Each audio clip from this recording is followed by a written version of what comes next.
गरुड़ पुराण की कथा आती है कि यमराज जी एक तोता को देख के हंस गए। तो तोता बोला कोई और हंस जाए तो बात बनेगी, यमराज हंस रहा है। तोते के मित्र थे गरुड़ जी, भगवान के वाहन।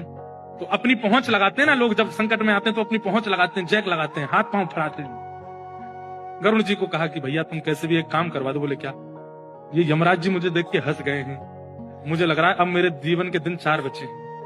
तुम कैसे भी भगवान से कहकर के मेरी जो जीवन अवधि है उसको बढ़वा दो, क्योंकि मुझे पता है कि ये यमराज जी तभी हंसते हैं जब किसी को उठाना होता है। गरुड़ जी बोले भगवान से बाद में बात करूंगा, पहले तुम मेरे पास आओ, बैठो मेरी कमर पे।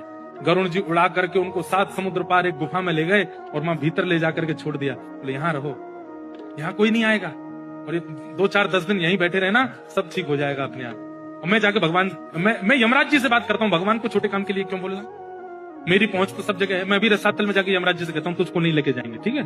तोता बड़ा खुश हुआ, बहुत बढ़िया है, मैं यहीं रह लूंगा 4-5 दिन। यमराज जी के पास गए सीधे गरुड़ जी।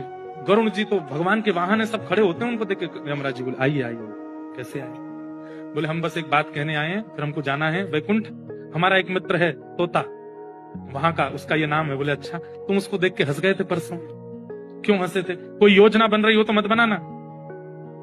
अच्छा, उस वन के तोते के बारे में? बोले हाँ, मैं तो उसको देख के इसलिए हंस गया था, मैंने कि देखो कैसे कर्म की विधि, ये अभी यहाँ बैठा है और इसकी मृत्यु 7 समुद्र पार एक गुफा में बिल्ली के खाने से होगी, और मैं ये सोच के हंस रहा था कि ये 7 समुद्र पार पहुंचेगा कैसे। तभी यमराज जी बोले देखो देखो आ गया।